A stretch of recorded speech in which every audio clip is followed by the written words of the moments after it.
Space, the final frontier. These are the voyages of the YouTube show Tuesday Night Trek.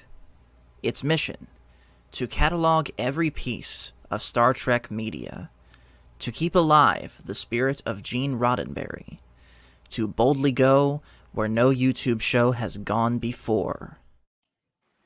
Hello there, everyone, and welcome to the Star Wars Guys YouTube channel where the Force is family, and welcome to a very exciting episode of Tuesday Night Trek. I am, of course, Master Paul of the Star Wars Guys, joined by Mike Pacific 414 and, of course, Brian the Nerdporeal Lifeform. Unfortunately, Spock is not able to join us tonight because he has a family emergency that he has to deal with, and we wish him well and the best of that. And Brandon is not able to join us right away due to prior engagements. Hopefully he's able to join us later, but if not, it's understandable why. But anyways, we are going to finally be talking about Star Trek II, The Wrath of Khan. And I know we mentioned this earlier last night in our private Discord talk. We all got to say Khan at the same time. Ready? Yeah, go. All right. Count to three. Yeah, all right. 1, 2, 3. Khan! Yeah, I even Now that tried we to got that match out of the way. I tried to match Shatner's facial movements as he's as he was right before he screams that. So Yeah. All right, now that we got that out of the way, let's actually talk about this movie. So, going into this, I had heard many people say that Wrath of Khan was the single best Star Trek movie ever. So my expectations for this, just like with Star Trek the Motion Picture, were very high, and it delivered. I loved this movie. What did you guys think? How could you not love this movie? Yes, exactly. I mean, this was basically the first thing I watched. This is the first thing that I would say I watched that kind of made me a Star Trek fan. So I mean, so I saw the movies first. I saw this movie first, and then Star Trek 3 kind of solidified it. So I was 11 when I first saw Wrath of Khan, and I had no idea what was going on. I had no idea who the character. I mean, I had no idea who the characters were. I just remembered seeing Final Frontier years ago, and I saw the movies at Suncoast, and I knew that the guy with the pointed ears dies. And I remember he was a major character. I was like, whoa, wait a minute, that doesn't happen in movies. The good guy never dies. So that was that kind of blew my mind. That's what actually got me initially interested in in the Star Trek franchise, as weird as it might sound. Makes sense, definitely. And real quick, before we go any further, let's say hello to some people in the chat. Timothy Alenko, using a different account, says, phone bricked itself today, so no editing videos until I get a new phone. I'm also locked out of my YouTube channel until I find a way into my account without my phone. I'm sorry that's happened to you, man. That is very unfortunate, but I'm glad that you have still found a way to join us.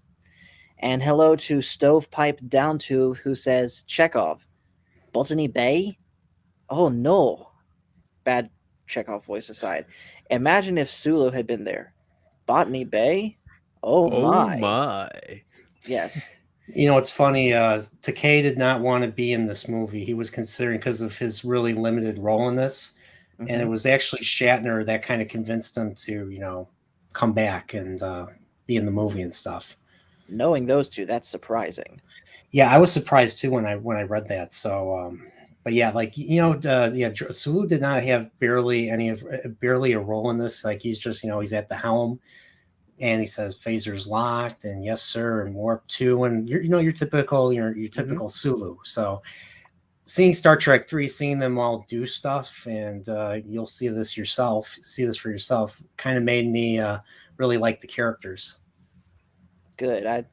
I'm having seen this movie, I cannot wait to see The Search for Spock, which, by the way, there is no actual director's cut for that. It's just one version. Yes. Okay. At least not that I know of. I don't know of any other. But I'm not I'll- aware of a director's cut for the Yeah. movie. yeah, Okay, then I should be able to just find it on Amazon Prime like I've been doing.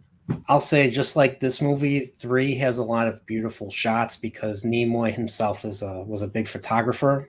And if you guys don't know, Nimoy was the one that directed Star Trek 3 and 4. Right. So it just there's a lot of beauty in these movies.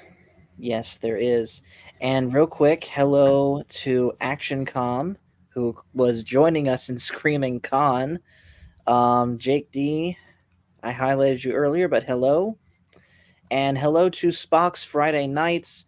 Says, looking after a baby cousin today.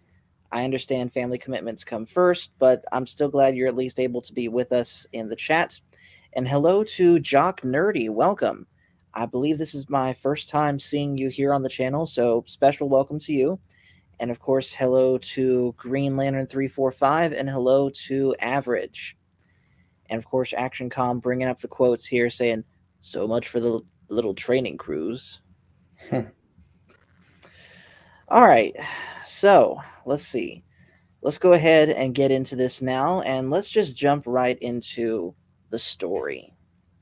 So the story is about Khan.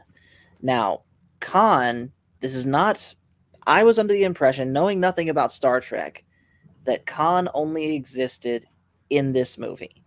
But then, as we were going through the original series and we came to the episode Space Seed, I learned that that is actually where Khan was introduced. However, if you had completely skipped the original series and just got into the movies, I would say that the way that they introduced Khan in this movie pretty much worked by itself. They allude to this backstory, which we do see in Space Seed, but they allude to this backstory that Kirk, at least in Khan's mind, had abandoned him on this desert planet to die, and he wants revenge. And that is as clear a motivation as any, without really needing anything more than that, wouldn't you say? Yeah, I mean, yeah, he basically, I mean, compared to his Space Seed counterpart, Khan is more or less insane. He's like Captain Terrell says, he's quite mad, Admiral. He blames you for the death of his wife. And I'm wondering, who is he talking about? Then I was like, oh yeah, he's talking about the redhead, Marla. Mm-hmm. Yep. But yeah, there's an interesting little thing that Robert Meyer Burnett talked about, I think a year or two ago. They were working on, Nicholas Meyer was working on a Khan series that would take place in between Wrath of Khan and Space Seed. And Robert Meyer Burnett had the script for some of the episodes and he talked about it. So we'll talk a little bit more about that like later on, but let's just say, she was basically killed by those SETI eels, the eels that go through your ears and grow around the cerebral cortex. And that's how she died, basically.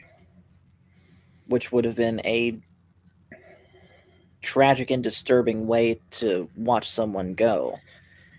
Yeah, I did a little research on whatever happened to the actress. Her name was Madeline Rue.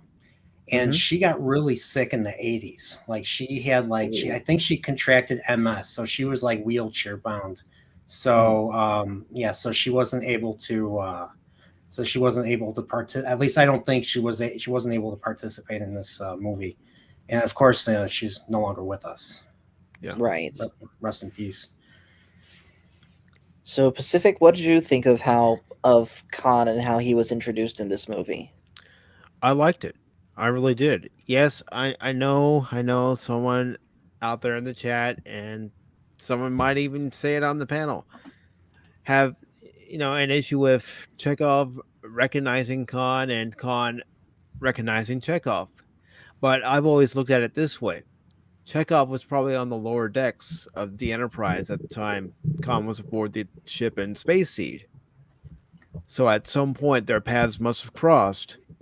And that's why he recognizes Chekhov, and you see it in that scene when they're on SETI Alpha 5, and he goes up to Captain Terrell and he says, You, I don't know you, but you, I never forget a face, Mr. Chekhov. Yeah, because of course Chekhov in this movie is not on the Enterprise for most of the movie. He's either the XO or the science officer of He's the the US. XO of the Reliant. Yes, and he beams down with his captain, and of course that's how they're captured by Khan. Yeah, because they somehow they somehow thought that that planet was SETI Alpha 6, and SETI Mhm. Alpha 6 was known to be unstable, whereas SETI Alpha 5 was stable. Like there was life on that planet. Like it was Kirk basically gave Khan a more than a fighting chance to be able to tame the world. Mhm. And then quote Paradise Lost, Milton. So. And you see Khan's book.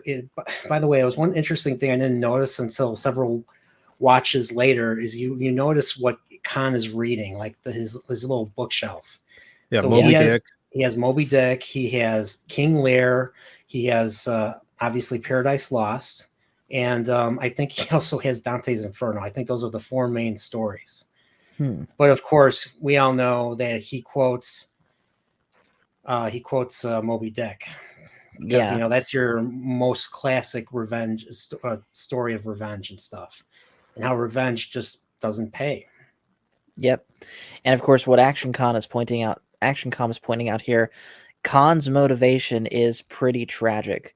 Kirk was trying to help him, and yeah, he was. Because He, and at first, if you remember back to Space Seed, Khan was okay with it because ultimately, all he wanted to do, if you really boil it down, was be in control of anything. Really, it and yeah, most of that episode involved him wanting to capture the Enterprise, but when he was offered the chance to be in control of SETI Alpha 5, he's like, okay. Knowing, of course, as Kirk said, it would be a struggle every moment. I mean, like Kirk literally asked Khan at the end of the episode, was like, those men went out to tame a continent, talking about when he was when he was the dictator in the 90s. Like you guys went out to tame a continent. Can you tame a world? And then of course he asked Kirk, "Have you ever read Milton?" Basically confirming that yes, I do want to go down there. So, Mm-hmm. And of course they give Marla McGivers the chance to go down with him, or face court martial, and she chooses to go down with him, Right. and he's okay with it, despite the fact that she did betray him by saving Kirk. Mm-hmm. So, I mean, it says that. I mean, I never really thought, even in that episode, I never really thought Khan was an evil character. In this movie, though, he pretty much Oh, is. he's evil. I would say I mean, more he's still crazy tragic. than evil. Than evil. He's still tragic though. Like there's that whole segment where he's like literally like I'll do far worse than kill you. I'll hurt you, and the just Montalban's acting, his facial features, he makes himself look like he's in pain trying to say this, because he's reliving his losses. He's Mhm. reliving the loss of Marla and half of his people. Likely PTSD from that.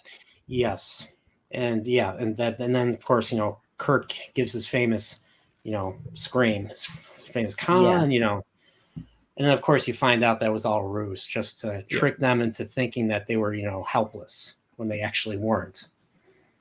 Right. Well, even when Terrell kills himself with the phaser, Kirk gets on the communicator and says, "You got to do your own dirty work now, bloodsucker." Let's talk about the phasers, and here's one thing that's unique about this movie. And I first saw this movie, and I found one thing about this movie, unlike most of the other Trek films, there's a lot of elements of horror in this movie. I'm sure you guys have noticed that. Oh yeah. One thing that really that unsettled me when I was a kid was when they vaporize each other, you hear them scream in that weird little pitch, that weird freaky little pitch, and it still unsettles me. It still unsettles me to this day. And they do it, they do it twice. Terrell shoots the nobody, and then of course Terrell shoots himself. Mhm. And then just hearing them scream while they're being vaporized was just, it's because they never did that again. Like every time someone got vaporized, it was just, or it was either stunned or or it was set to kill, and they would just fall. So it was weird, like when it had to, like when the phasers would be set to vaporize as opposed to simply kill. I'm guessing vaporize is the highest high settings, and to kill is not necessarily the highest setting. So I honestly don't know my phase. I don't know my Star Trek weapons that well. So And you call yourself an expert. Even when I love the Kirk, story. McCoy, and Savick go on to a regular one, and as they're walking, and McCoy discovers one of the bodies hanging from the ceiling. It was a jump scare. It was literally a jump scare. Yeah. And you see a rat moving, and everybody's like, everybody's on edge and stuff.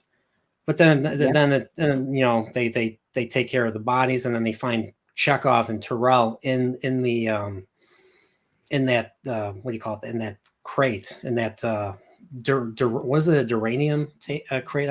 Crate? I don't know. I forgot what they call those in Star Trek. I think I'll just say crate. That works. But yeah, definitely, I definitely noticed the horror movie aspects, especially when those three were walking through the station looking for the survivors, if any.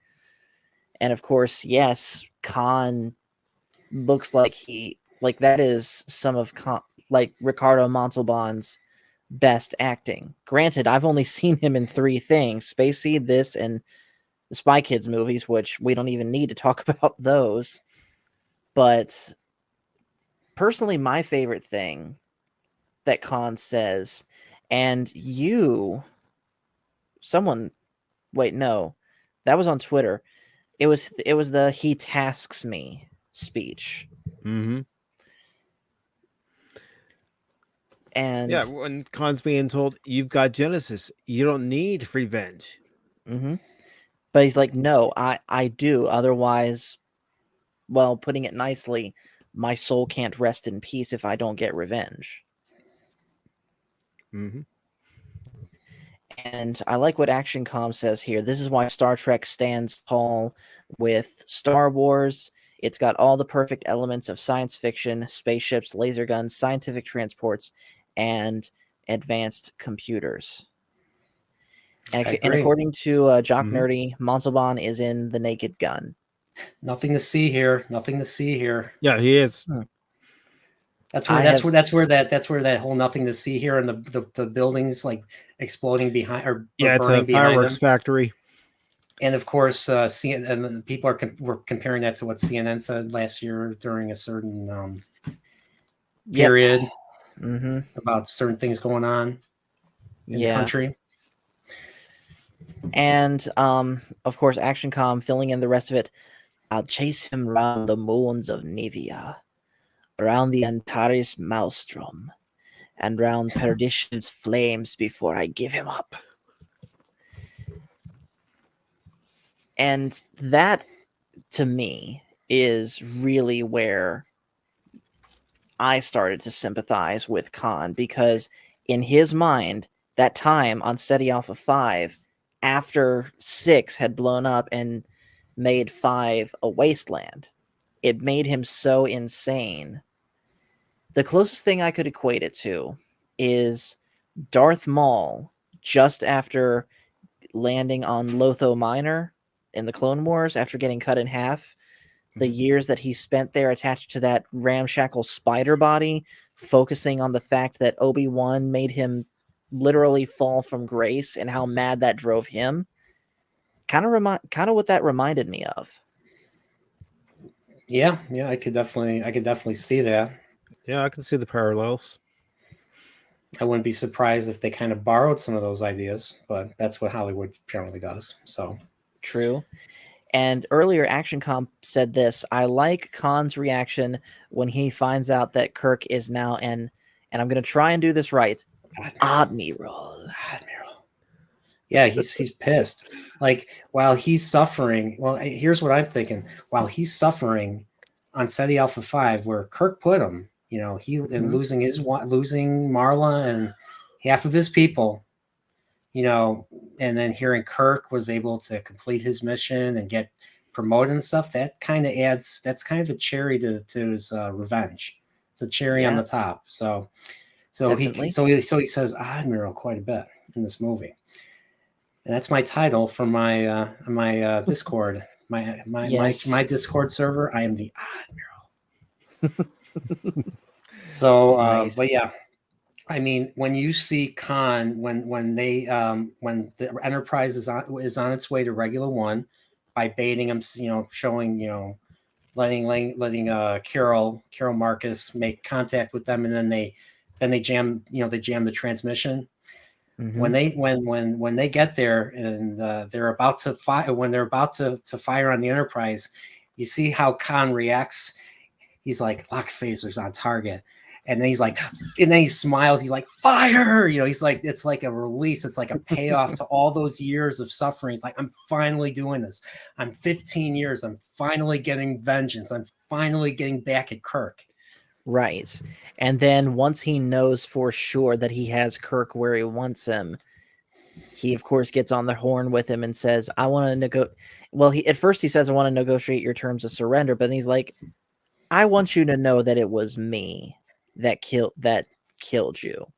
And then of course we get that whole sequence of, well, we don't have the files for Genesis. We need time to get them. And then Khan's of course like, well, okay, you have 60 seconds. And then toward the end of that time, Kirk is like, how do we know you'll keep your word? And then of course I'll give we you get the no I've word. I given you have no given word, you no Captain. word to keep, Admiral. In my yes, mind, you simply have no alternative. exactly. So yeah, I love that scene. Khan was absolutely great in this. But let's go back to the real beginning of this story, where we see we see a new concept introduced into Star Trek. I'm probably gonna butcher this. Y'all gonna have to correct me, but the Kobayashi Maru, Yes. basically the no-win scenario all cadets at Starfleet have to go through, and we see a replica of the bridge of the Enterprise having to, at least in the simulation, go into battle against Klingons. And of course, in the captain's chair is not Kirk, but a brand new character named Savik, who is a young female Vulcan. Very pretty, by the way. And Sulu is, of course, at the helm. Uhura is at her communications station. And Spock is at his science officer station. And the test is going bad for everyone. And of course, McCoy is there too. And all the old characters get killed in this scenario. But it's revealed that it is indeed a scenario. And McCoy and Kirk is like, okay, y'all are done. You know, go do something else now, basically. And that's one thing that I had a question about. Was that actually them failing it, or was that like a pass, or was it like, okay, you're gonna die, but how are you gonna handle this scenario where you have no choice but to lose? It is a no-win scenario. Yeah. Yes. So that's Exactly as basically a they're testing how like it's like you said, it's testing how they would, you know, react to, how they would handle the idea of, you know, the commander realizing that they're going to lose and everyone's going to die. Because I mean, leaders have to be above that. Like a majority of people would panic if they were thrust in a situation like that. So it's like Kirk says, it's like how we deal with death is as important as we deal with life, don't you say? To Yes. Savik. And of course she's pissed off. She's like, that never crossed my mind, sir. You know, that's Kirstie Alley, by the way. yeah, it was the first movie that actually introduced her. Yeah, that's true. Yeah, that was absolutely a cool thing to see. And what ActionCom is saying here, he says this kind of kicks off the theme of the film: experience and being seasoned. The Kobayashi Maru test has taken on a life of its own, there have been so many stories about how other people have taken this test. Now, question. Do we see the Kobayashi Maru come back in other Star Trek media that take place Yes. after this? Yes. Not J.J. necessarily Abrams, after 2009. not necessarily after this, but yeah. And let's I'm just talking, say I'm talking more like Next Generation, Voyager, and such. no. No. Okay. So, but you want to know what's interesting was, like I said before, like this was Harv Bennett was the one that started producing these movies, starting with this one. And the big thing was they really wanted, the studios really didn't want the budget to balloon like motion picture did. Like motion picture started at like 15 to $20 million and it ballooned all the way up to like $45 million. So they wanted someone that could come in and basically, keep the budget to a minimum, like manage to work within the budget. So seeing this Kobayashi Maru test, I'm sure you've noticed, but those are the same 3 ships from the beginning of the motion picture. Mm-hmm. Yeah. We're just missing the music and the full, very long, nice, long, beautiful shot. So is the space station in this the same as the one that was in the motion picture, just as you said, flipped upside down? That's correct. So yeah, that whole scenario was really cool to see, and of course seeing how the kids basically handled it alongside the older adults that were, of course, the training dummies, we'll call them. Yeah, I recognize Scotty's nephew is the same actor who was in. I'm not sure if you're familiar with these movies. The old Escape from Witch Mountain from the mid '70s. It's about kids from another planet who have like psychokinetic abilities, and evil men from Earth want to use them for their own evil purposes, and they have to flee from them. I've only seen the remake with The Rock. Okay, but yeah, he was in the original. He was one of the kids in the original, so it's actually a really good movie. When Disney was good, They were good. Yeah, they were once good. Yeah. I love Fantasia. That's one of my favorite Disney movies. To go off on a side note. By the way, ActionCom even says there's even a story about Kirk and company talking about what they did on the test while waiting on a ship that recently hit a gravitational mine. Interesting. Tell me what, if that's a book, tell me what it is. I want to look that up. And real quick to number 1, I'm sorry that this is the welcome that I have to give you, but welcome anyways, and yeah, just be careful with the emojis. And yeah, he says Kirk cheated and got a commendation for original thinking. Yeah, change the conditions of the test. He doesn't believe in the no-win scenario.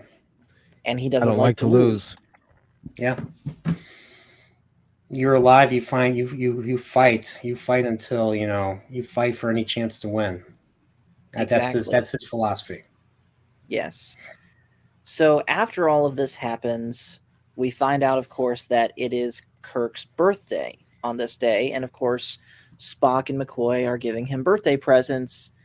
But Kirk seems kind of out of it because you could say that he is going through his midlife crisis where he's realizing he's getting older. He is deep down missing being out there on the ship instead of riding a desk. Yeah, they needed a theme. Nicholas Meyer, I was reading something that he said they needed a theme to connect, this death of Spock and the idea of Kirk having a son and Khan wanting revenge. And over time, and they came up with the idea that Kirk, and this is very much Kirk's. This movie is more Kirk's movie than Khan. Khan is basically just plays a role in getting Kirk out of his little slump that he's in. But yeah, like he the whole idea of time moving on and age catching up with all of us. It's a universal concept. Mm-hmm. And I mean, he feels old. he winces at the idea of having a birthday. You know, he's 50. He gets a classic Tale of Two Cities from Spock. You know, he reads, you know, it's the best of times is the worst of times. Yep. And then He McCoy gets the reading glasses from McCoy, and because he can't read the book because he's allergic to Retinax. Was it Retinax 5? yeah, the Retinax medication that they give for people who are, you know, losing their sight because, you know, Right. 23rd century, you know. Uh-oh. Phone call. So he gets this, and he is continually reminded. And of course, McCoy gives him his usual pep talk, you know, because McCoy is kind of like, even though Kirk's his commanding officer, McCoy's kind of like a personal mentor to him, someone he can, you know, look to for advice and stuff. Right. And that still carries into this movie, and they have that. Yep. So that scene, when they determined to make this movie about Kirk, you know, having, you know, aging and stuff, they created the scene of him and McCoy in the chorus, you know, to establish that throughout the movie. And so, of course, you know, this movie is kind of a soft reboot of Kirk wanting to get command back, or trying to get command back, like, because you see this in the motion picture where he basically takes it from Decker, even though he's still Admiral. And this movie kind of softly reboots that, but gives it a more personal reason, something we can more empathize with. So Right. Yeah, because McCoy even says to him, "Get back your command before you become part of this collection." Where you really do grow old. See, it's one thing about this movie. The quotes are unforgettable. Like, it's just it's so well written, in my opinion. Well, yeah, and seeing, as nice as the action, of course, was in this movie, and when things get exciting in Star Trek, the quiet moments are always really good too. I mean, that whole segment with him and Carol Marcus, right after that whole, you know, that whole con business, you know, that whole con scene, you know, where they talk about David. They talk about, spoiler alert, Kirk has a son. Yeah. Who is also Dr. Marcus, and is also working on the Genesis project. I forget what his role is exactly, but he basically is the one that came up with. Oh, actually, no, he came up with the Matrix for the just the concept of Genesis. Basically, how did they put it? It basically reorganizes stuff at a subatomic level, and then, of course, you know, reorganize it in favor of its, you know, built-in Matrix. So, but wait a minute, I thought the guy that made the Matrix was old, and he had white hair and a white beard. He wore a white suit and sat in a white room surrounded by TVs and said stuff that people can't make sense of. Yeah. Talking about Doc Brown? Architect. He's talking about the architect. Great Scott. It's the architect. Yeah. But yeah, I mean, so we find that out. So if, like, you know, they shoot this torpedo, or if they enable this program on another planet with life on it, it basically destroys all the life, and everything gets absorbed and reorganized into this new planet with this new biomaterial. And if there's any life on this planet, or, you know, dead space body, it'll be in favor of that new Matrix. Yeah. So I mean, that's basically, and of course, McCoy is the one that actually the one that really actually thinks of the implications of this thing, because they're like, oh, Genesis, that's okay. Spock's like, oh, this is awesome. McCoy's like, are we really capable? Yeah. Just like Myth said, you know, the Earth was created in 6 days. Well, look, here comes Genesis. We'll be done with it in 6 minutes. And of course, Spock's like, oh, really, Dr. McCoy? You're really going there? He's like, we're talking about universal Armageddon, you green-blooded, pointed-eared, inhuman. He literally says inhuman, and then of course they get interrupted to go fight Khan. Right. Which, that whole fight, both fight scenes were amazing. The first one, of course, just showed how I would say unprepared for Khan Kirk was, but also how ruthless and how bloodthirsty Khan had become by this point. I think that the um I think that the Khan that we see in Space Seed, I don't think he would have gone that far. Yes, he tried to take down the Enterprise, but I don't think that he would have gone so far as to steal another ship just to shoot down Kirk in the merciless way that he did. But I could be wrong. That's an interesting question. I'm not sure. I'm not sure myself. I don't know how to answer that. Yeah, like just in general, imagine if you took the Khan from Space Seed and put him in Wrath of Khan. How would that movie fare? He probably would not have went after Kirk. He probably would have found another planet for his people. Right. And again, Action Com says here, the first battle also showed how Khan didn't know how to use a starship. He made a rookie mistake. Well, I mean, Yeah. he did not know about the code that all the starships, have on each other in case, someone, hijacks it and stuff. Kirk even And admits since- he got caught with his britches down. Yeah, Mhm. I did nothing. He's like, I did nothing. So, And of course, it's at that point that they're able to turn the tide back on them.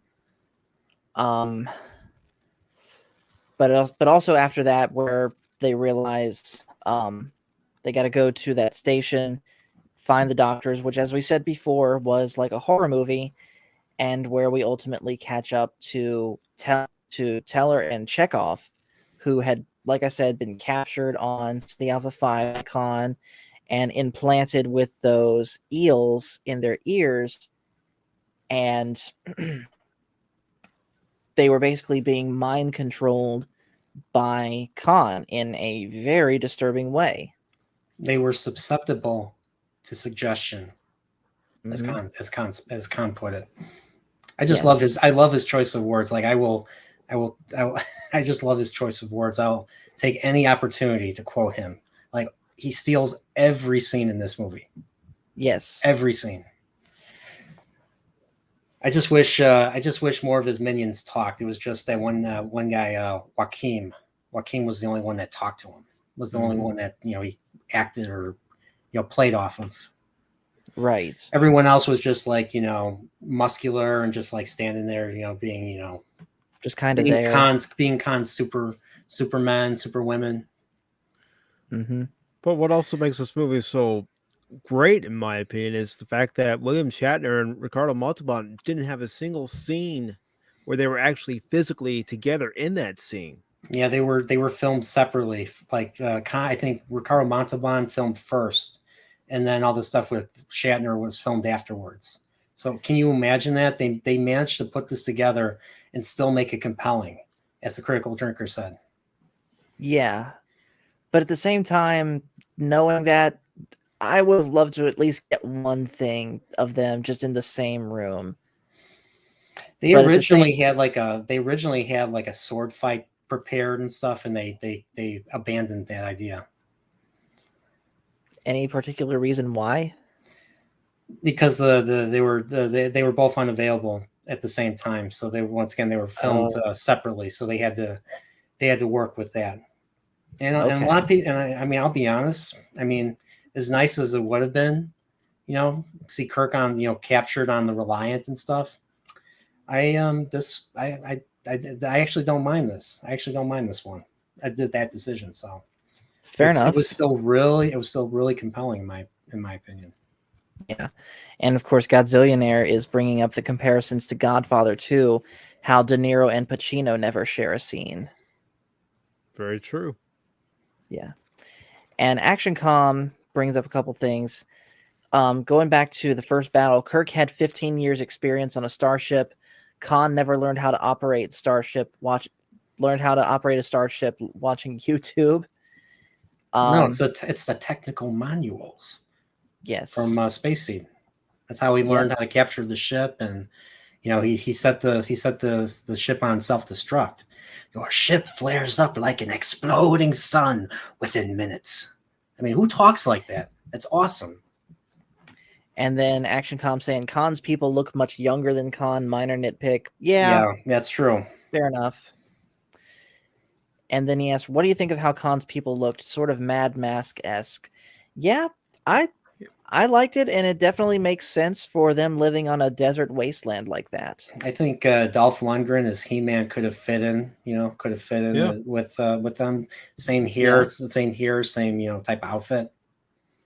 And that was a few years after. That was a few years after this. So, but yeah, really, yeah, only 5 years after, because Masters of the Universe came out in '87, I believe. Wow. And this one was '82. So there you go. But the thing was, Ricardo Montalban, he was ripped. He was ripped. Even he was 60. He was 61, 62 years old when they filmed this. He was jacked. Now let me ask you this. He can fit in with younger actors. Still look physically imposing. Yeah. Now let me ask you this. I know that later in his life, unfortunately, Montalban got wheelchair bound. Yeah. What caused that? I don't know. If memory serves, I believe it was a botched surgery on his spinal cord. Oh, I see. Well, that is unfortunate, and it just goes to show the risk that we all undertake whenever we go under the doctor's knife. Yeah. And of course, but getting back onto a more lighthearted topic, it all happened because Chekhov had to tell him about nuclear vessels. That's a topic for a future video. But I will say, it was that particular Star Trek movie was the first movie I ever saw, because I had a teacher in the 4th grade who was a big Star Trek fan. So she actually played that in class one day. Nice. So let's see. They eventually though, they see what Genesis does underground, Kirk, McCoy, and the doctors, and of course Saavik. And they make it back aboard the Enterprise, and they engage in that second battle, which reminded me a lot of Balance of Terror, where neither ship can see each other, and it's just good old-fashioned submarine warfare, you might say. That's correct. You put it right there. You know that right there, a good submarine battle. But this time the Enterprise took the role of the submarine. They went down. They went down 10,000 meters Z direction. Right. So they went down, waited for the Reliant, and then they went back up, and they were lucky that they were right behind them, and that's how they won the battle. Yep. Three-dimensional thinking, as Spock said, and that's why Kirk, made that decision. Which obviously the three-dimensional thinking quote, you could say that was a reference to the fact that Kirk loves to play three-dimensional chess. Yep, he always beats Spock too. Mm-hmm. So let's talk about the end now. Number one, the way that Khan dies. Because we see that, of course, due to the Enterprise and their photon torpedoes, the Reliant gets absolutely wrecked. And literally everyone dies but Khan, at least at first, though clearly he is messed up. And then it's from there that we get the classic, "From hell's heart I stab at thee, for hate's sake I spit my last breath at thee." Clearly, of course, again, referencing Moby Dick. But it's just showing that, again, as we say in the end, Khan realizes revenge doesn't pay, but he's not going to give Kirk the satisfaction of knowing that he's realized that. Yeah, so he was going to go out. He was going to go out. He was going to die as he lived, just like Kirk brings up in the beginning of the beginning of the movie to Saavik. How we deal with death, how we deal with life and stuff. So, but too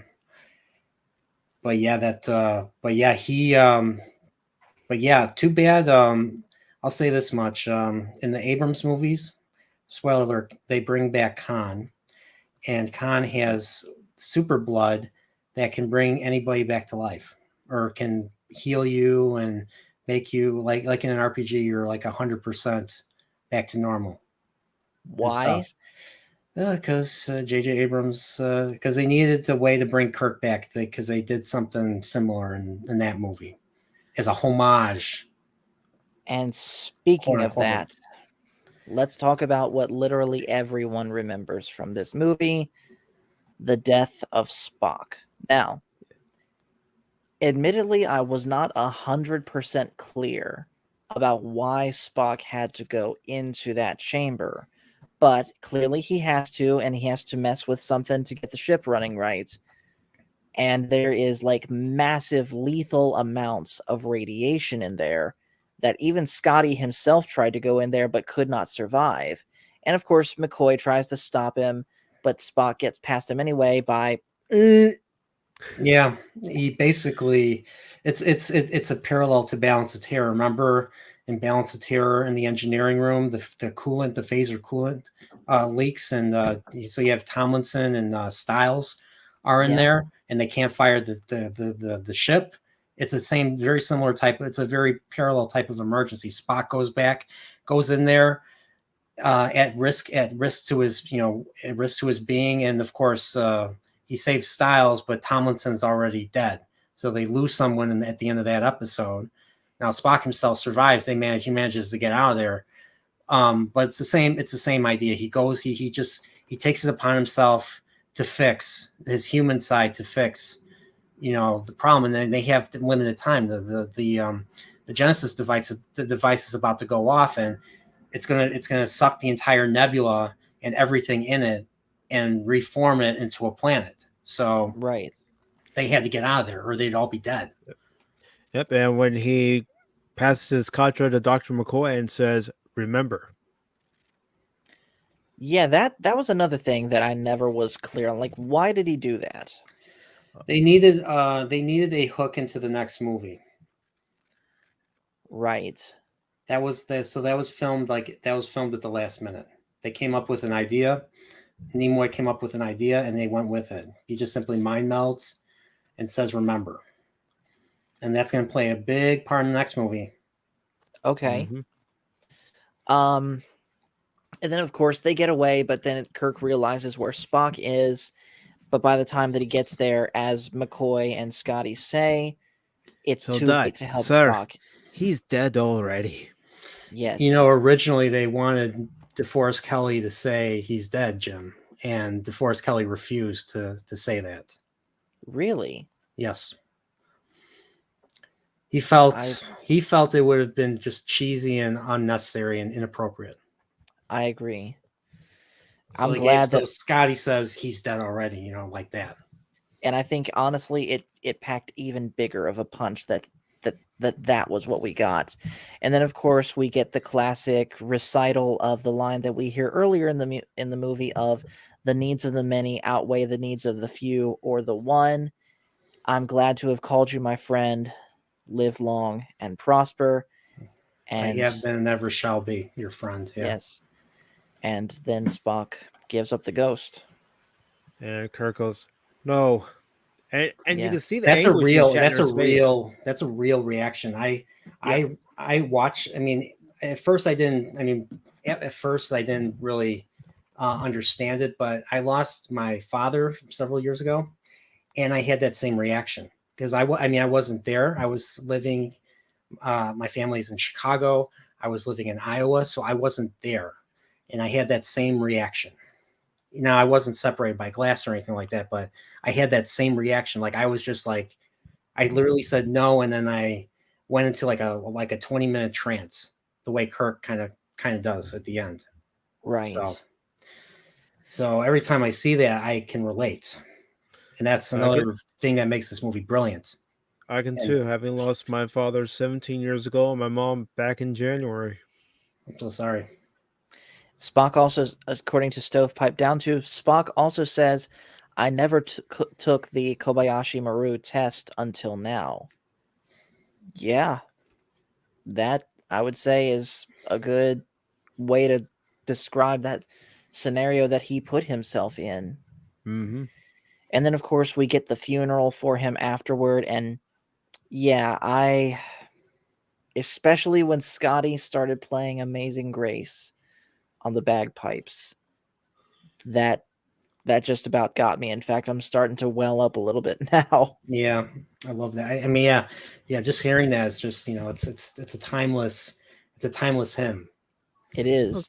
And then, of course, the words that Kirk says right before that, where clearly Will Shatner, not Kirk, Will Shatner, is choking back tears saying that. Yeah, my friend, I can only say this. Of all the souls I've encountered in my travels, his was the most human. Now, at the risk of going down a really sad road, did Shatner say that at Mr. Nimoy's real funeral? He couldn't go to Mr. Nimoy. He couldn't go to Mr. Nimoy's funeral.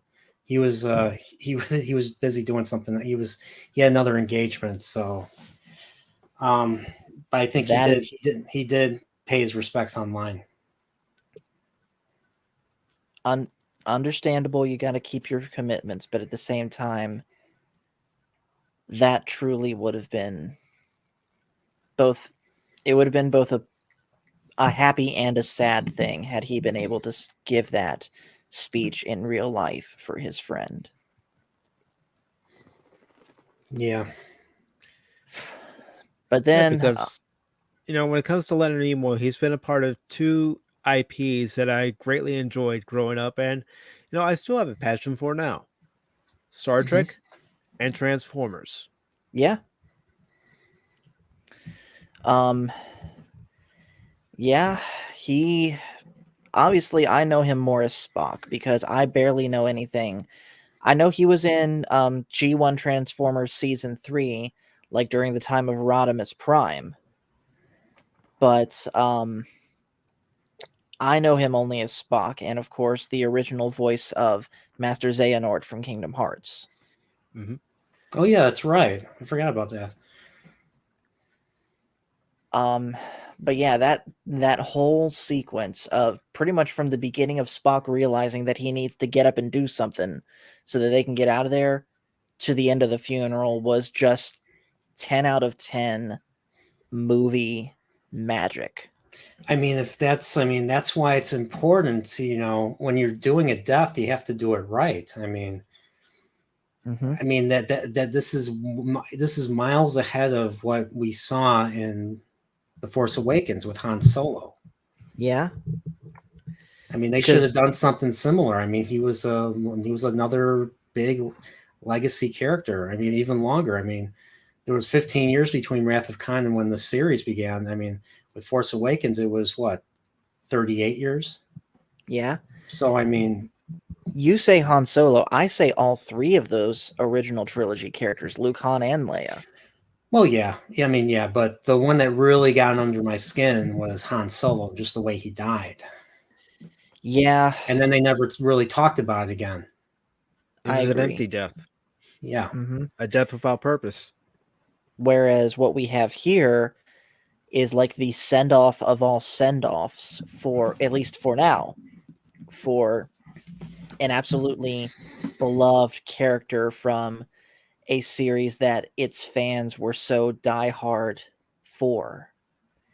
And honestly, that is, I think, the best way that they could have done that. Spock giving to his human side to save the Enterprise, which, now that I think about that, could also be considered somewhat of a callback to the Galileo 7, because if you remember, Spock's human side did something that his Vulcan side would be considered irrational and burned up their fuel as a flare to signal the Enterprise, not even knowing that they would be in the area to see it, but just taking that chance of burning up their fuel as a flare, as Scotty says, as a beacon of help to anyone. And of course, it pays off in the end. Yeah, and of course, Mr. Spock denies that. He's like, "Oh, I was perfectly logical about the whole thing." Mm-hmm. Or no, actually, no, maybe not. Maybe he says, "Oh no, there was no hope," and stuff. And then they're trying to get him to admit that it was an emotional reaction. He's like, "No," and he's like, "Oh no, sir, no, that's not what I was getting at." Spock, you're a stubborn man. Yes, sir. And then they all laugh, and then they all do their forced laughs. Right. So, or maybe it wasn't forced. Maybe they were really laughing. Maybe I it think was they a were. joke. But yeah, then of course after the movie does continue afterward, and we of course have that final scene where Kirk makes peace with David, and then of course everyone just remembering Spock from the bridge of the Enterprise as they're watching this newly formed planet take shape. And it's at the very end where Kirk again quotes, what was it, Of Mice and Men? Tale of Two Cities. Tale of Two Cities. And he realizes and of course, McCoy asks, how do you feel, Jim? And Kirk says, young. I feel young. Yeah, he says it is a far, far better thing I do than I have ever done before. A far better resting place I go to than I have ever known. And then they're like, is that a poem? And he's like, no, no, it's not. But the context of what that's saying is, if you don't know Tale of Two Cities, it's a story that takes place during the French Revolution. And the end of the story is very bittersweet, kind of like Wrath of Khan. A character a character switches. There's a guy that's about to be executed because it was the Reign of Terror was going on during the French Revolution. They were beheading everybody with the guillotine. Mm-hmm. Well, one character, he was kind of like, he was a single guy who was he was alone. He wasn't happy with his life. He was obsessed with this one woman who was married to the guy that's in prison. And to make her happy, he selflessly switched. He looks like the husband. He has very similar features to the husband. He literally smuggles himself in and switches himself with the husband so that the husband can get away, and he takes the fall and he gets beheaded. And this is what Charles Dickens is basically implying that he's thinking of right when he's about to die. Right. And ActionCom, of course, gives the final narration that Spock said, where he reads, "Space, the final frontier. These are the continuing voyages of the Starship Enterprise. Its ongoing mission, explore strange new worlds, seek out new life forms and new civilization, to boldly go where no one has gone before." And hearing that in Mr. Nimoy's voice was amazing, especially after seeing the shots of the planet being formed on its surface. And then, of course, we see his casket come to rest on the surface of that planet. It was an amazing way to end that movie. It was basically saying, despite the death of, at least this is what I'm thinking they were trying to say, despite the fact that Spock has died, the exploration of the universe, us learning, us as people still have to continue. We have to continue to live, and we have to continue to explore strange new worlds and stuff. Yes. So all of that being said, let's now shift off the story, which great story. By the story alone, I understand now why people call this the best piece of Star Trek ever. But let's focus on now the characters, starting again, of course, with the returning cast. As always, Kirk, Spock, McCoy, Sulu, Uhura, Chekhov, Scotty are all reprised by their original actors, and of course, all of them, I would say, Kirk gives his best performance here. McCoy gives his best performance here, especially in both the scene in Kirk's home and in the scene where Spock's dying. Spock obviously gives his best performance here because this is where he gives his heroic sacrifice. And then Scotty really does a great job too, especially in one scene that we didn't talk about earlier in the story, that this was added in due to the director's cut, right? Him mourning his relative wasn't in the original, right? They It was originally still cut that there, scene. but it was mostly cut. Like, it cuts to him saying he stayed at his post when the trainees ran. Right. So we didn't like he didn't really go into detail that he was Scotty's nephew. He was just he was just there. And then, of course, the line that Kirk has with him as he's dying is the word given, sir. It is given. Warp speed. Yeah. And then he gives up his ghost. But yeah, seeing Scotty that is the first time I've seen Scotty like truly broken over something. And I'm going to reuse a line that he says in Turnabout Intruder. We've seen Scotty happy. We've seen Scotty angry. We've seen him drunk. But we've never seen him. Well, I'm going to. We've never seen him hysterical. mourn. We've never seen him mourn. Yes. Or be in that type of situation. I'll just say in the next movie, something similar happens to another character. And one thing I've noticed was James Doohan's facial expressions when something similar happens to another character. Yeah. And that's always been that's been etched in my mind. So I mean, yeah, this movie continues into the next one. I'll be looking for that. But yeah. So yeah, like I said, all of them do great. Chekhov, of course, is always Chekhov. Though I will say I am a little bit disappointed that both in this movie and in the last one, we don't get any of Chekhov's funny Russian misconceptions. No, I don't think we do. I don't think we get him in any of the movies.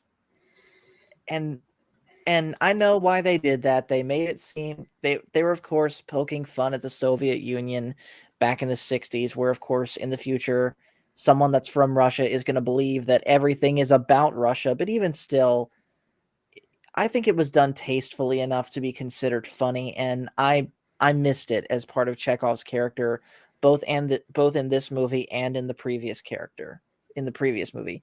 And of course, Chekhov screams again. Yep. Mm-hmm. Oh, wait a minute. ActionCom says we do in part 4. Okay. So yeah, I'll be looking for that. It better be a good one if they're making us wait for it. But yeah, Chekhov screams again, twice actually. And then let's see, what other returning characters are there? Well, I mean, you said Sulu, Uhura. Oh yes, Sulu and Uhura. Of course, both of them, they're Sulu and Uhura. Really nothing good or bad to say about them, except they're doing their job well. I can understand why George Takei did not want to do this movie because of what little he was given. And like I said before, I am surprised, given their history, that Shatner was able to convince him to come back for this. Because by this point, they really did hate each other, right? I think so. Mm-hmm. I know that by this point, you mentioned this while we were watching the motion picture in that watch party, that by the time of the motion picture, James Doohan and Shatner hated each other. Mm-hmm. Yeah, so it was pretty funny seeing them, looking at each other and smiling. I'm like, oh, that's not what they're thinking right now. No, they're thinking. I will not say the words, but they're thinking. But at the same time, how much longer? That's still just a testament to their absolute master level acting, that they're able professionalism. to bury all of that and do the scene as intended and do it to the absolute best of their ability. Yep. And action comes right. The Enterprise is a character. Yes, it is. Okay. I agree. Yeah. Because the Enterprise, yes, it is, of course, the Enterprise as it's in its refit form, which, come to think of it, does the Enterprise get a redesign in Search for Spock? Because it did sustain some pretty heavy damage in this movie. You'll see what happens. You'll see. We'll we don't. If we go into this, it'll be major spoilers. Yes, between Brian and myself, we would spoil the movie for you, and you won't want to watch it. I'll just say what happens in the next movie. I like Star Trek 3 as much as Star Trek 2, and I know a lot of people don't feel this way. I do, though. The next movie is quite an adventure in and of itself too, and it's got a good villain too, in my opinion. Yes, Christopher Lloyd. Okay. Wait a minute, like Christopher Lloyd The whole I was frozen today. That guy. Yes. Oh my goodness. We won't That's tell a you. bru- that's are We going won't to tell you what he enjoy it. plays though, but he's a really good villain. He plays a Nimoy Klingon, Nimoy doesn't he? saw something in him and cast him, He and plays a Nimoy Klingon, made a don't great decision. he? He plays a Klingon, right? Maybe. I kind of figured because we know that we already established that the Romulans really don't happen in these movies, so it has to be the Klingons. Yeah. So, let's talk now about the new characters. And they And I did a wanna s- really good job. I think they really did a good job balancing the new characters and stuff. It wasn't like, the sequel trilogy where they introduce all these characters and they don't, or they have all these characters in the movie and they don't do anything with half of them. Right. And of course, the absolute standout of all of these new characters is, of course, Savik. As I said, the young, pretty-looking female Vulcan that starts out taking the Kobayashi Maru, and she basically is the navigator who sometimes takes the helm, or sorry, not takes the helm, takes the con. And of course, she is full Vulcan, right? She doesn't have any human Yes. half to like. She is full Vulcan. I've heard otherwise that she might be half Romulan. I don't know if that's true. Mhm. I've never bought that. But yeah, they didn't say she wasn't full Vulcan, so I'm just making the assumption. But at the same time, if she is full Vulcan, that calls into question why she was shedding tears at Spock's funeral, because I don't think even in that moment a full Vulcan would be capable of that. Well, I look at it like this. Spock was her mentor. Mhm. She looked up to him. Spock was teaching her everything that he knew how to be the most, ideal Starfleet officer. And Right. to lose Spock and lose his teachings, that really hurt her. Where I don't care, how strong of a Vulcan you are and you're able to suppress your emotions. She obviously grew close to Spock and wasn't able to contain her emotions. Right. That makes sense. And of course, if Spock was in that same situation where he was seen openly weeping for the loss of someone, as he did in Star Trek the Motion Picture, he would have put himself back into the colon R, right? Mm-hmm. So yeah, Savik, I liked how she, even though she is a Vulcan and even though she is operating on the same Vulcan logic as Spock, it still shows that she is still very young and very unexperienced, and of course By the book. she's very by the book. And to answer Action Com here, does Savik have an arc in this movie? I'd say to a certain extent she does, where basically she learns that sometimes you got to think outside of the book to solve your problems. Hours instead of days. I mean, Minutes instead of basically, hours. her arc basically kind of ends when they reveal to her, how Kirk, beat the no one's situation. So that kind of matches with what you were saying, Right? About thinking And, outside the box. and by the way, I do know that she comes back in the future Star Trek movies, but under a different actress. So Correct. that being said, why did the actress from this movie not come back for the sequels? Money. Contract, maybe? I think I don't know when she. I don't think she was And on also Cheers Cheers. yet. Yeah, she wasn't on Cheers yet. I don't think. I think it was money. She probably wanted more money than they were willing to give her. Okay, fair enough. Now, Leia. Hey. Action Com says something interesting, that she is part Romulan, and this was confirmed in a deleted scene.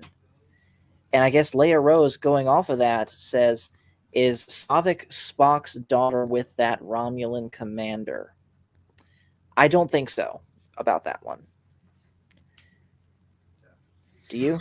I forgot where I heard about that. I remember reading about that. I'm not sure what deleted scene Action Com's talking about. Is it from one of the movies?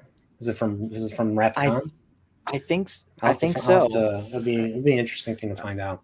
I mean, I heard about that rumor going to Star Trek conventions, but I'm again, looking this it's up not right something now. I ever really bought into.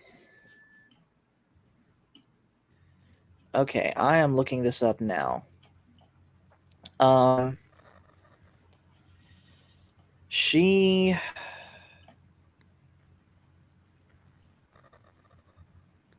Okay, I'm looking at Memory Alpha now, and it does not look like she is indeed, at least in canon, mentioned as part Romulan. So I think even if it is mentioned in a deleted scene, we go off the notion that deleted scenes aren't canon, right?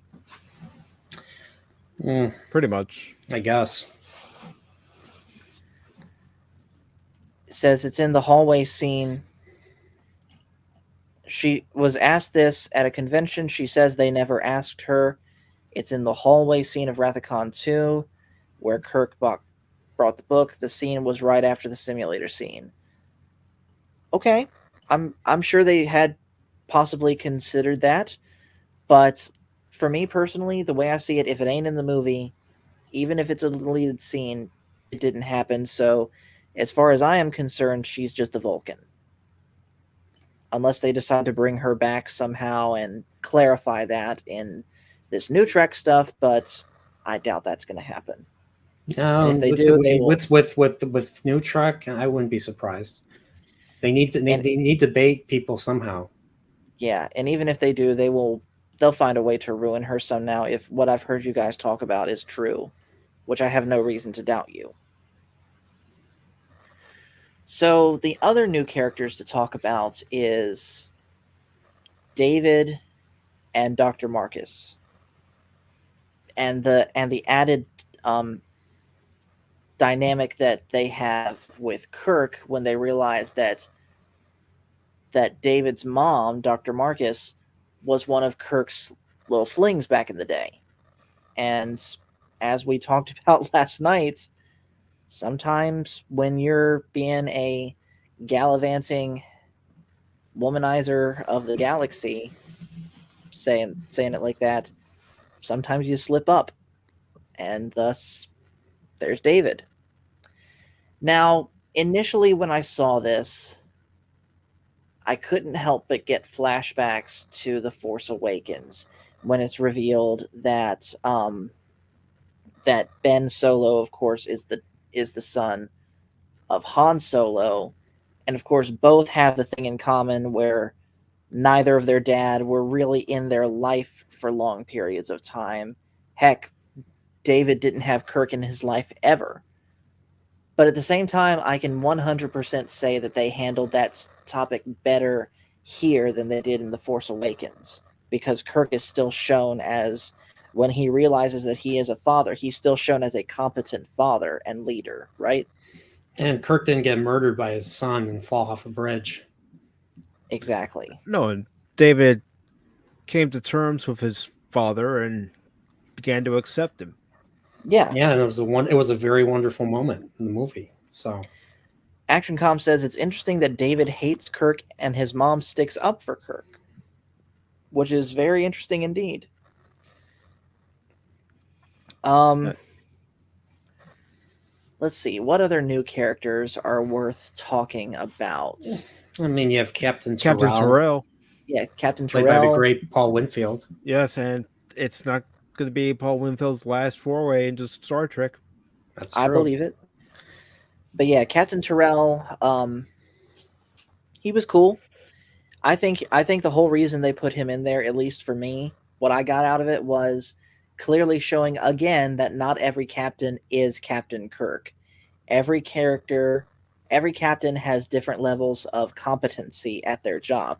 Some captains, like Kirk, like, as I've heard, Picard, with the exception of the show Picard, and all the other classic captains, some of them are absolutely GOAT level, and there's probably some that suck. And not to say that of Terrell, but he's clearly not Captain Kirk. No, but I mean, being a Starfleet captain is a one of a kind job. Like, 1,000 decisions a day, and there's just so much to it. Only a very small handful of people can be captains. So, I Right. mean, but yeah, he's not Captain Kirk. I mean, Captain Kirk managed to complete a 5-year mission Yeah. with And of with course, maintaining the Enterprise and the lives of most of his crew, red shirts excluded. right, as well as, of course, rest in peace, Tormolin and Tomlinson and Gary Mitchell and Dr. Daner and all of them. Yeah.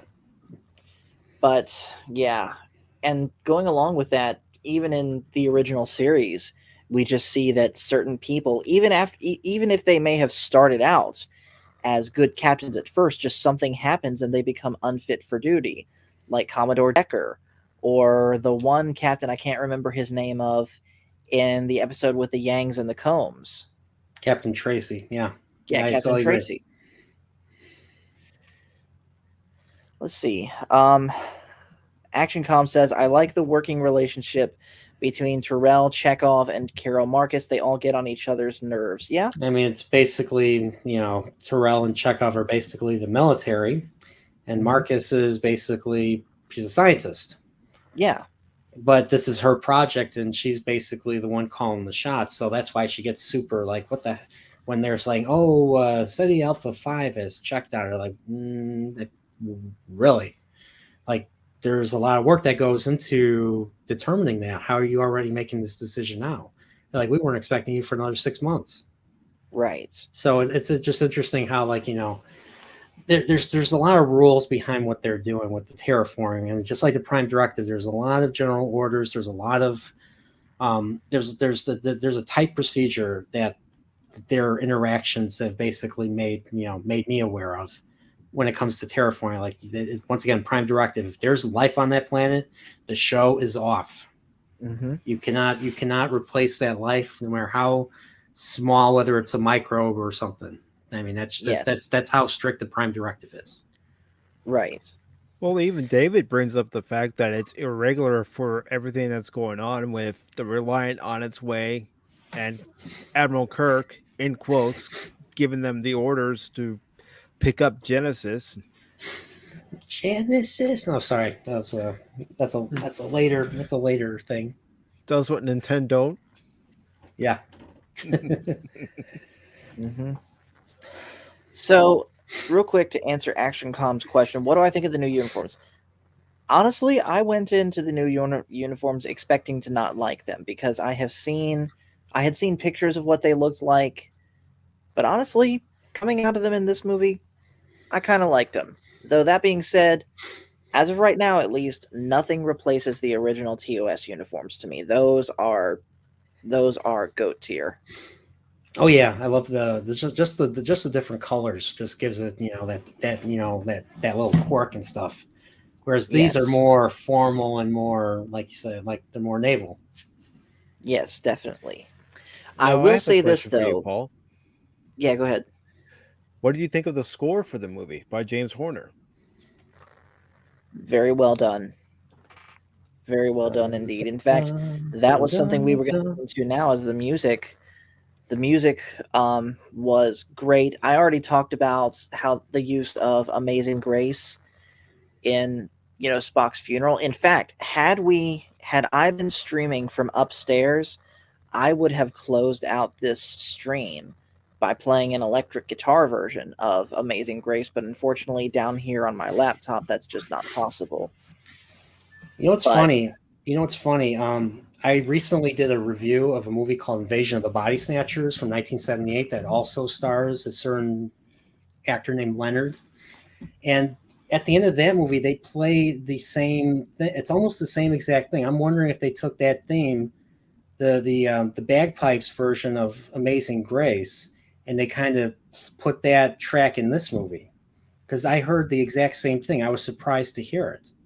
This was I wouldn't be surprised because it's not unheard of for Hollywood movies to reuse different music tracks.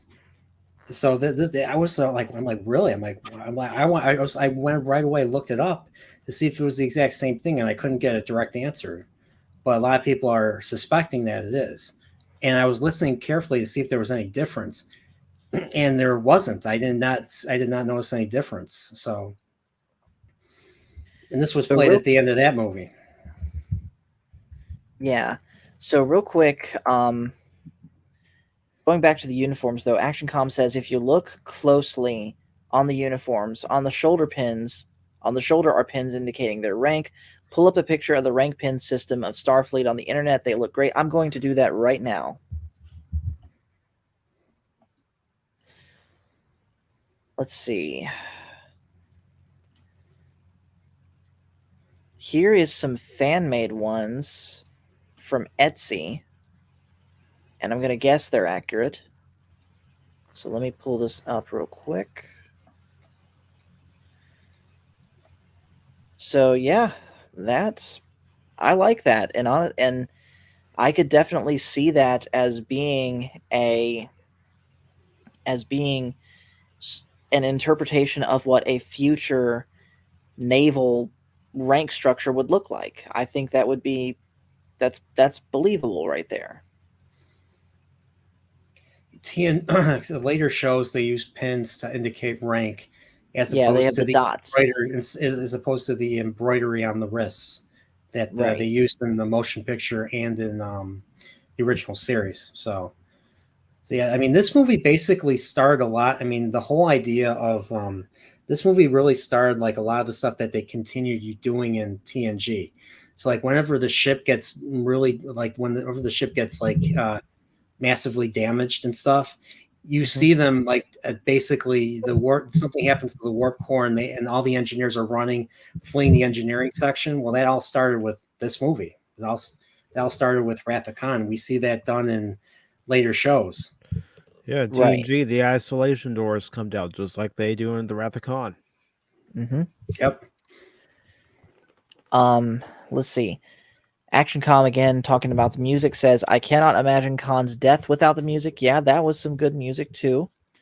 And the climax of the first battle needed the music. I can't imagine how they were filming it. Yeah. And this was a great soundtrack in the sense that it was great, but at the same time, it so well complements what's going on in the movie that you don't even notice it. Oh yeah. I mean, I love Khan's theme. That just that really quick little motif that they play. Da, Yes. da, da, da, da, da, da, da. Mm-hmm. So, and then the last thing to talk about tonight is the effects and movie making technology. Now, obviously, this was not Star Trek the Motion Picture, and they did not have the same budget, nor were they endeavoring to make a sort of 2001-esque movie. This, to me, both story-wise and as far as movie-making-wise, truly was, let's take Star Trek the original series, but everyone's older, and give it a movie budget. Like what I was hoping for as far as capturing the spirit of TOS in Star Trek the Motion Picture, but didn't get, I got that with this movie, and that's part of the reason that I loved it so much. Yeah, I mean that whole segment with where they show the Genesis simulation was that was ILM. That was Industrial Light and Magic that created that little segment. And then the segment where they're, showing the proposal for the Genesis and how the moon's being terraformed into the new planet, that was Yeah, that's done what. by Pixar. Really? Yes. Wow. Oh, it wasn't done by ILM. That particular scene was done by Pixar, but the other effects were done by ILM. Interesting. Still, that's impressive stuff. Let's see. ActionCom says there was a lot of cost cutting in this movie.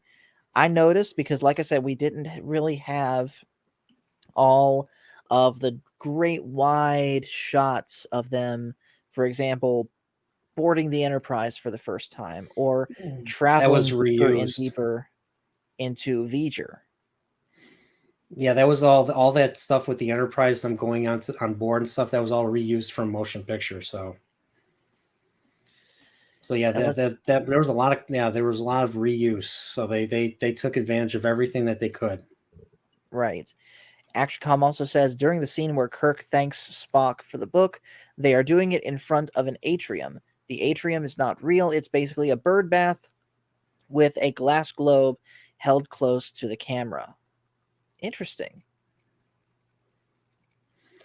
It was the best of times. It was the worst of times. Message Spock. And they say the sets were reused from the. Yeah, I can Yeah. see that. So, overall conclusions. What did you guys think of this movie overall? I mean, I personally feel that this was a movie. I mean, like, and we all know this. It's a movie about getting older, about moving on in our years and stuff, and that it's something that majority of people experience. I mean, not everyone can experience it. Some people, unfortunately, leave us sooner than we believe they should, but at the same time, it's just like, once again, it's a universal idea that as we get older, we might have regrets, things that we didn't do. And I mean, you see Kirk reflecting on this when he's talking to Carol right after that whole Terrell and the Chekhov little standoff that they had. And he literally says to her, "I feel old." And then she basically tries to cheer him up, saying, "Come on, I have something to show you. It'll make you feel young." And of course, after this whole thing, he literally, like, Kirk was like, he was down. And then he literally goes through the ringer with, dealing with Khan, dealing with coming to terms with the fact that he has a son, and kind of reopening all those wounds. And of course, the death of Spock. So at the end of this, he decides, you know what, I'm going to continue to live. And you know what that means? I feel young. And that's the last thing he says. And so the movie pays off from beginning to end. Absolutely. Mike, any final thoughts? For anyone who's not into Star Trek, or maybe they've had a passing interest in Star Trek and they want to check out one of the Star Trek movies, I will always tell them Wrath of Khan. And I have also a little backstory that when Into Darkness came out back in 2012, a couple of friends and I went to the movies to go see it. And when we left the theater, they asked me what did I think of it. I said, "You want my honest answer? Because you know I can be honest to a fault." And they said, "Yeah." I said, "Go watch Wrath of Khan. It's on Netflix," because at the time it was on Netflix. And I said, "You'll get a much better movie experience." Yeah. So basically, what I'm saying is, it has a formula that's often, duplicated, but nobody can do it like they did it in this movie. Absolutely. Yeah, some later movies, one in particular, Nemesis, borrows a little too much from this movie. And it's a decent movie. I liked it, but it's an inferior version, I'll just say. I believe it. So my final thoughts on this movie. As I said before, I went into this with very high expectation because everyone says nothing but good things about this movie, and it delivered. So I absolutely loved this movie. I do agree that this is the single best piece of Star Trek, period. And I don't have my movie ranking list on this computer, but I can tell you it's at the top. So, with that, let's see. Some final comments here. ActionCom says the movie's about seasoned professionals reaching inside themselves to defeat a person who didn't have the same experience and just had vengeance and hate to motivate him, and that Star Trek 2 is the yardstick that all other Star Trek movies are measured by. I agree, and I can't lie. I'm going to be using the same standard. Is it as good as Wrath of Khan? But with that, I think we're going to go ahead and end this stream. So thank you guys for watching this. Of course, thank you, Mike and Brian, for as always being on here with me. And special shout outs to Brandon and to Spock. Obviously, they couldn't be with us, but they had other arrangements they had to keep. They'll be back with us next week to talk Search for Spock. And one other thing, too. Lord Crit was not able to join us. He was going to join us tonight as our special guest. He couldn't, but he will be with us next week, he told me. So make sure to tune in for that. Make sure to hit like and subscribe if you haven't already. I got one last thing I want to do. Go ahead. If that's okay. I want to try and reenact Kirk seeing Khan for the first time in 15 years. Okay. And then you hear the music. Da, da, da. Khan, you still remember, Admiral. I cannot help but be touched. I, of course, remember you. Khan, what is the meaning of this attack? Where's the crew of the Reliant? I thought I made my meaning plain. When I fired on you, I meant to deprive your ship of power. When I swing around, I meant to deprive you of your life. I just wanted you to know who it was who had beaten you. Khan, if it's me you want, I'll have myself beamed aboard. Spare my crew. I'll give you a counter proposal. If, in addition to yourself, if you hand over all material regarding the project called Genesis. Genesis? What's that? Don't insult my intelligence, Kirk. Well, you're going to have to give me time to look up the computer. I'll give you 60 seconds, Admiral. Admiral, Khan, we're finding it. Admiral, please, Khan, the ship is smashed and the computer is inoperable. Time is a luxury you don't have, Admiral. So I think that's all I remember. Well, I'm going to do one too before we end. We are assembled today to pay final respects to our honored dead. And yet it should be known that in the midst of our sorrow, this death takes place in the shadow of a new life, the sunrise of a new world, a world that our beloved comrade gave his life to protect and nourish. He did not feel this sacrifice a vain or an empty one, and we will not debate his profound wisdom at these proceedings. Of my friend, I can only say this. Of all the souls I have encountered in my travels, his was the most human. Pacific, you have anything you want to recite before we end it? There she is. There she is. Not as wounded as we were led to believe. Yes. So like I said, guys, thank you guys for watching this. Make sure to hit like and subscribe. And just remember, live long and prosper. And may the Force be with you. And the Force is family.